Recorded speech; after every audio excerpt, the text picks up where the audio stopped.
Welcome to Mindset. I'm Suzette Buchanan. Mental health doesn't exist in a vacuum.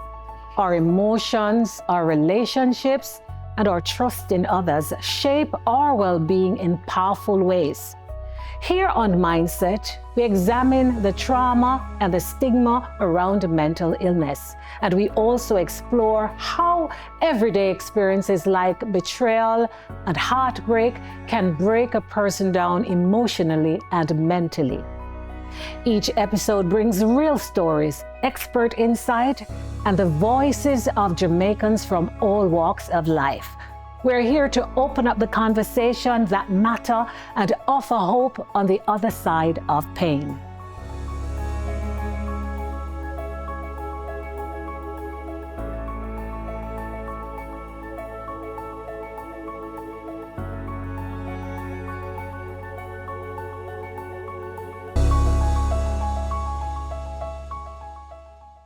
Today's episode is called Love Lost. When love isn't enough, what happens to the mind and heart when betrayal enters a relationship?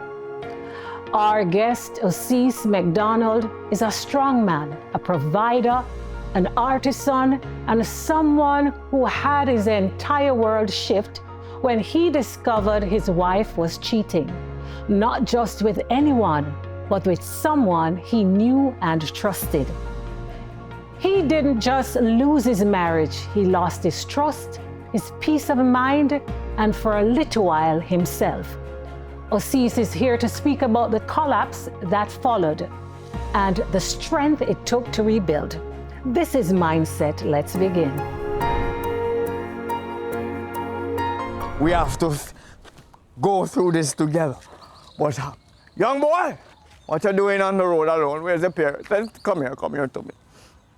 You have a girlfriend? No, sir. Let me tell you something, the girlfriend thing is not easy, because it develops into wife.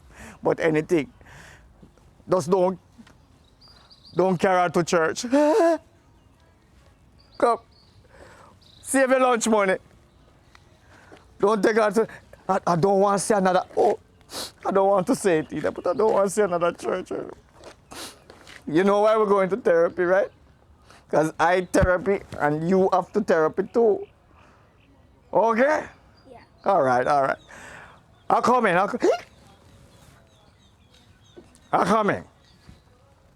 Pass the bag for me. The bag, young boy. Thank you very much. Come. Boy, suppose me never strong. Pastor? Church? Why your mother do me that? Pass. Dr. Roberts, our sister, Dr. Simpson, help.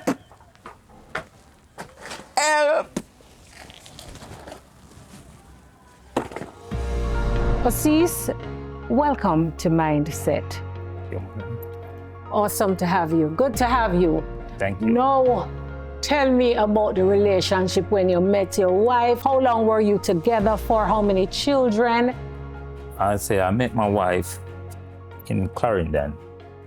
And based on the journey, we traveled on to Kingston, where we come and seriously have family together with kids and her. And I love her. I did love her.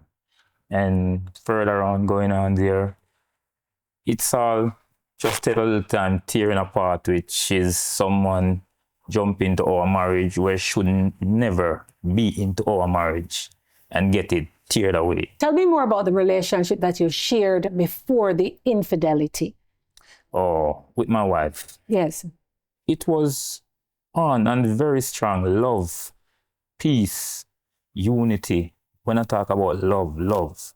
And for all that, my wife was a nice lady type, caring lady. Be there for you while I be there for her in that part. How many Very children? loving. It's 2 kids. And what are their ages? One is 22 and one is 18 at this time. When did you realize that something was going on? All right. When did I realize when it is getting shaky?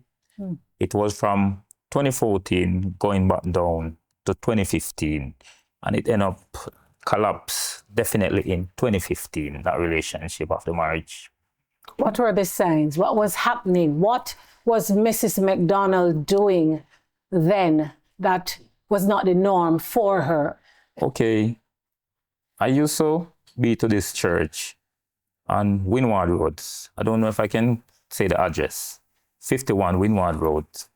But I wasn't a tight member of that church, but I was used to visit, which is me and my wife and kids at that time. And all of that, the pastor of that church used to come and visit our home, see some, just to give us some prayer, see that everything is going on fine. But I guess not. It wasn't going on fine. There is something else there betwixt that pastor and my wife. It's trying to go on strong. At that time you were assuming, how did you find out? How did you get the full story? I got the full story by keeping observe. I observe.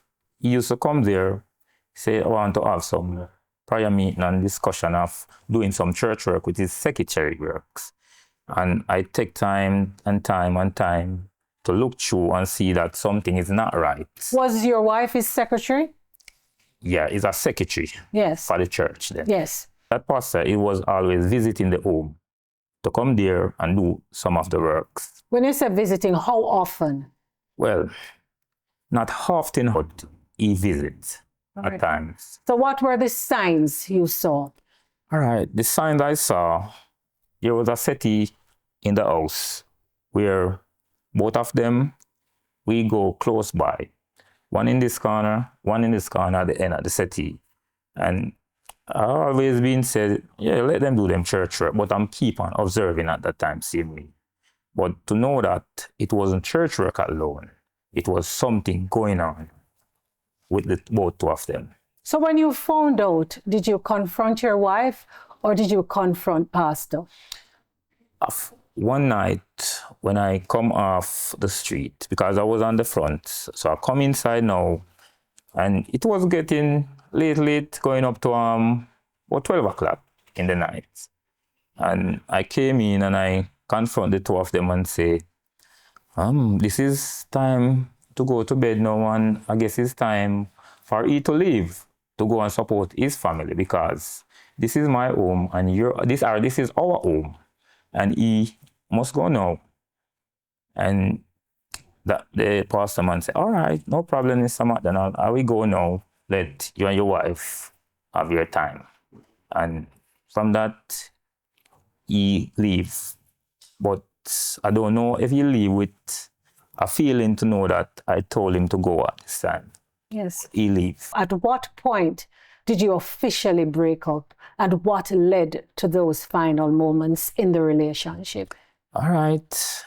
Further on now in 2015, I guess I can see changes in her, where certain things she not coping with me again, and she let go. So, and it's strain. So I get to find out that nothing else is there again for me. So I tried a lot to came in back, but it's not working. What was your emotional state during those first couple of months, couple of days, couple of years? It was very traumatizing, very traumatizing, but I take the time out to look in myself and tell myself, this is me, and I'm gonna be me, and I'm gonna be strong, and nothing will ever let me loose to break my mind or my memory, to tear it apart. I wanna be strong. So this was not just emotionally, it broke you down mentally and physically. Right. But I just try to keep up and carry on, and just anything I'm doing, I just call the Lord, naming it, and just be strong, firm. Me and the Lord work it out. Oise, if I know this could not have been an easy journey. After several years together, you suddenly you're not together anymore. Right. And what makes the situation even more painful is that someone that you have known over the years and you've respected has destroyed your marriage. Right. Today, do you have a relationship with your wife? Do you still go to the church? No, I'm not. I've not go to the church. Earlier in our conversation, you spoke about a number of traumas from one to the other. And so I would imagine when this one hit you, it hit you hard because you have been layering one trauma onto another. Give me details about your mental state at that time. I've been through 4 trauma, and I'm going to name them. In 2015, the marriage breakdown.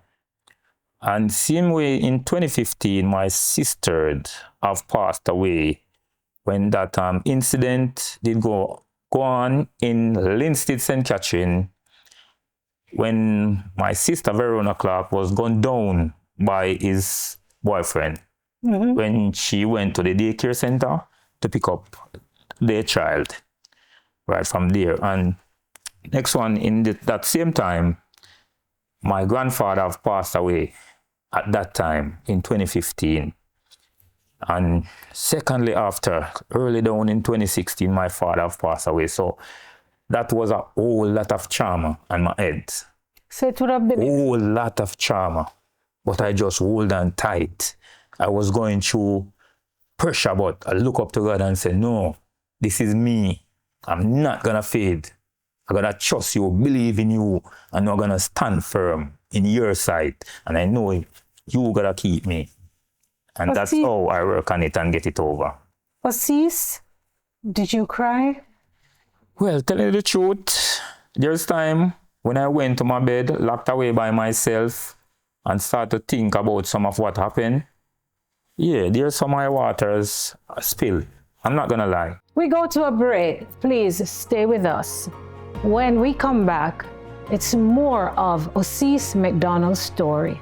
Mindset is brought to you by Yardman Gas, Jack Den Medical Services, GPS to Beauty Medispa, Ministry of Health and Wellness, McKay Security, Gibo Trading, AC Marriott Hotel, TWP Attorneys, and Virtue Artistry. At Jack Den Medical Services, we believe everyone deserves expert care they can afford. That's why we offer advanced oncology and personalized cancer treatment, safe, high-quality dialysis for kidney care, complete eye care through our trusted ophthalmology team, and fast, reliable results from our Suma lab. Call us or contact us on our social media platforms. Jack Den Medical Services, affordable, world-class healthcare. This is the Aedes aegypti mosquito that spreads the Zika, chikungunya, and dengue viruses. Search for its breeding sites and destroy them. This is the Aedes aegypti mosquito that spreads the Zika, chikungunya, and dengue viruses. Protect yourself from the bite of this mosquito. A message from the Ministry of Health and Wellness.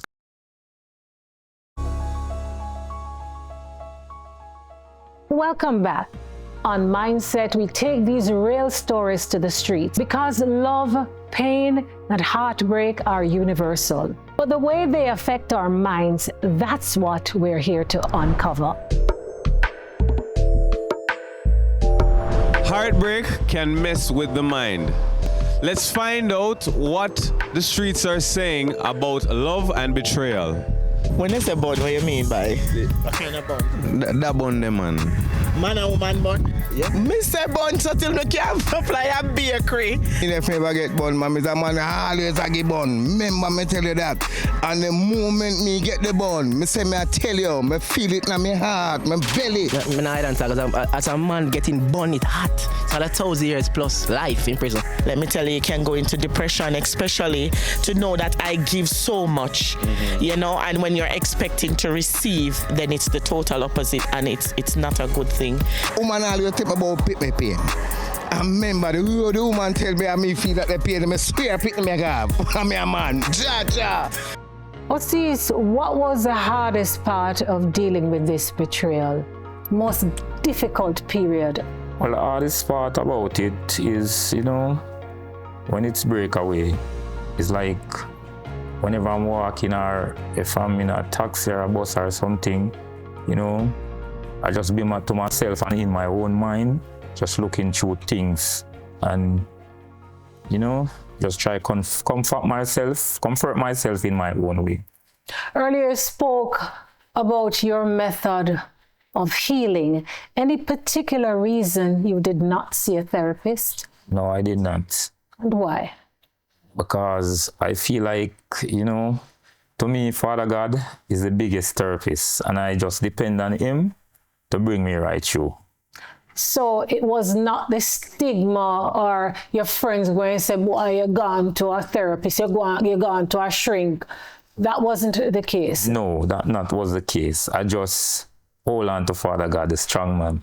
How did the breakdown of this relationship affect your self-esteem and your sense of worth as a man? Well, as I say, in everything I put God first.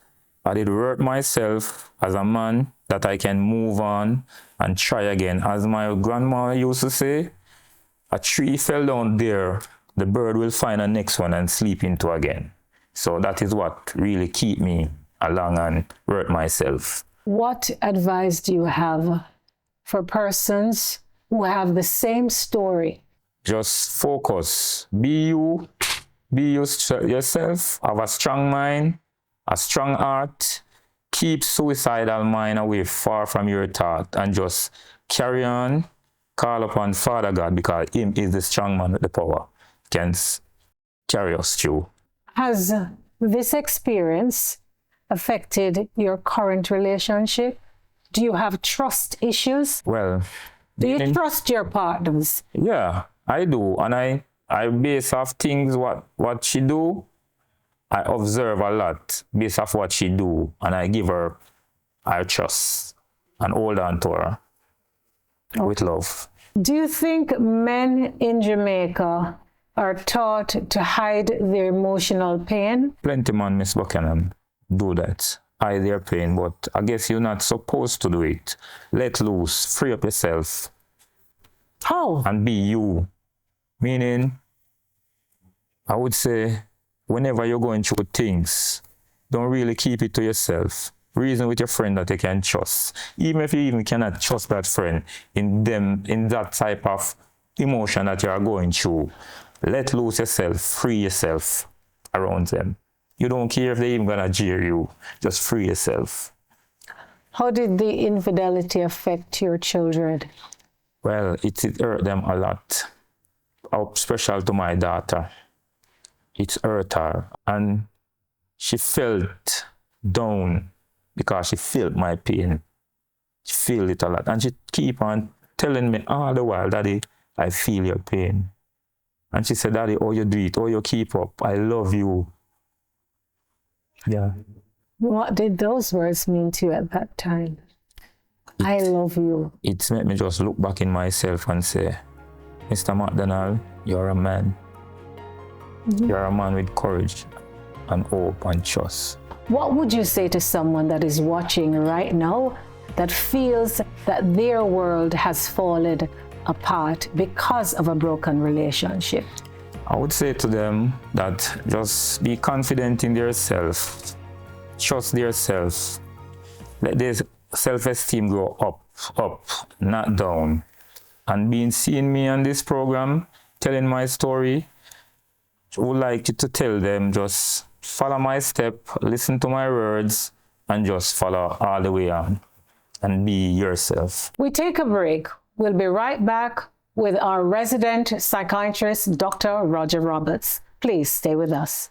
Mindset is brought to you by Yadman Gas, Jack Den Medical Services, GPS to Beauty Medispa, Ministry of Health and Wellness, McKay Security, Gibo Trading, AC Marriott Hotel, TWP Attorneys, and Virtue Artistry. Yard gas. Think me go make them call me Donny. Yard one thing, me say yard one thing. Oh, worry.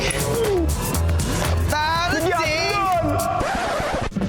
Again? Ami, you buy the gas after me and it done come before me, Rasta. Hey, yard man are just done saying. Yard man things stronger and longer.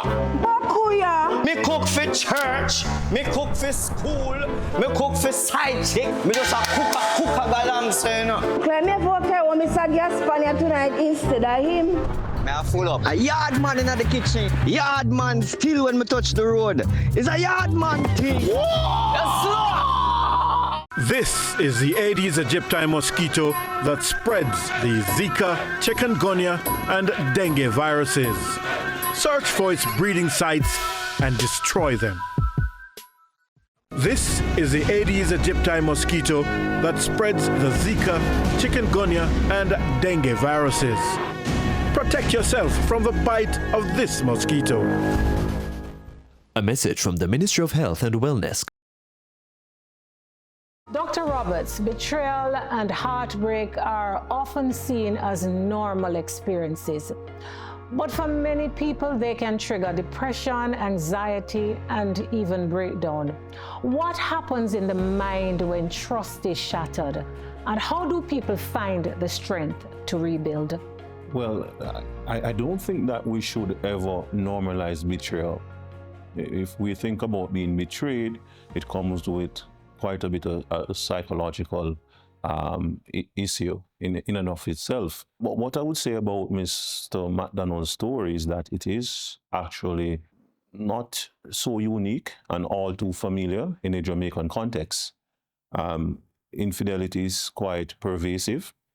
Relationship issues actually is a common cause for presentation to the psychiatrist or the psychologist. And one of the things that we should look into, why do we have this tendency to be unfaithful in our relationship? And we could spend time, and I don't want to digress too much, to look at our upbringing. From an early age, there may be a parenting style that lends itself to us having attachment issue. And this may impact on how we form relationship as adults. There is quite a bit of untreated, I wouldn't say mental health issue, but psychological issues. And we take these to our relationship. Infidelity can be really difficult to process. Men, like Mr. Macdonald, oftentimes try to tough it out, which is what he has described earlier, that he basically, well, he talked about his spiritual health, turning to God, but apart from that, he toughed it out, and it took him about 4 years to get over the breakup and the breakdown of his marriage. Men generally in Jamaica has poor health-seeking behavior, right? So men don't come forward for support. But I want to make it very clear that his recovery could have been shortened by the fact that therapy is available, and if he had accessed that therapy, it would have hastened his recovery, so to speak. There are a number of issues that may come out of infidelity that may be required to be dealt with in therapy. The depression, the anxiety, the adjustment disorders. Some people may develop post-traumatic stress type symptoms. For example, a lot of negative, intrusive thoughts about the relationship and the infidelity. They may go on to avoid relationship because they're trying to protect themselves now from future trauma.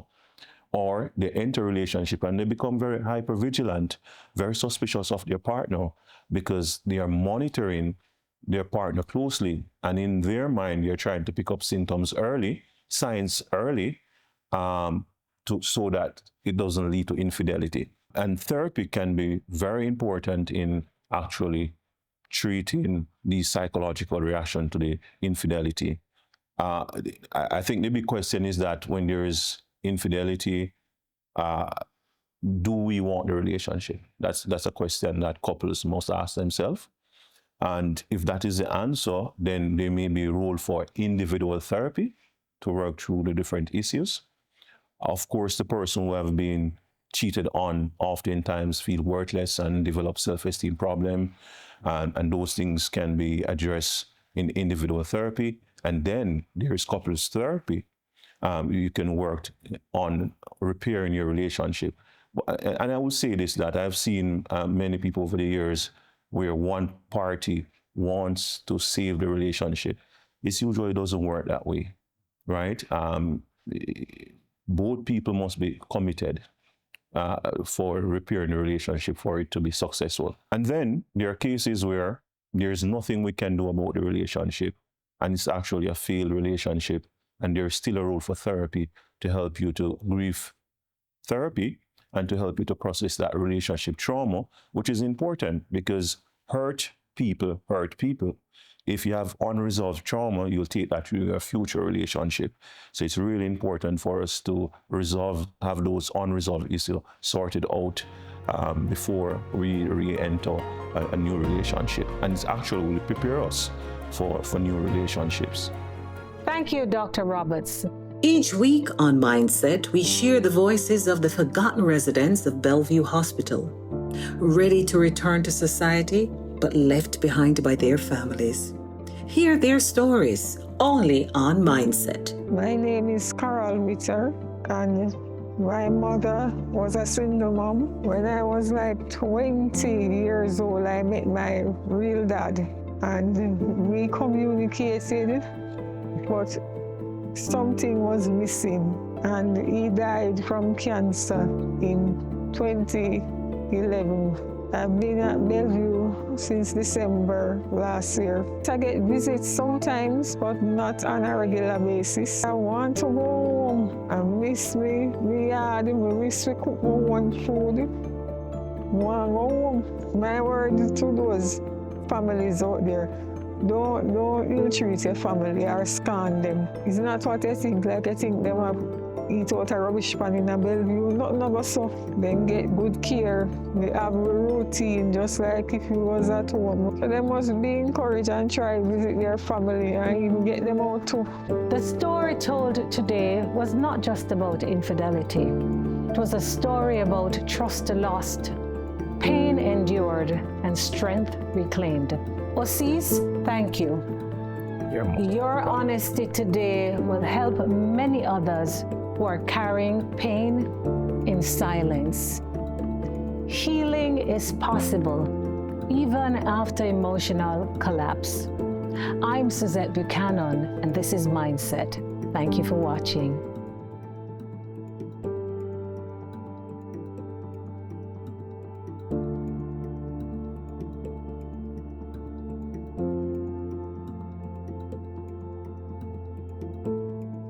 Set decor was provided by Elite Home Decor and shot on location at the AC Marriott Hotel.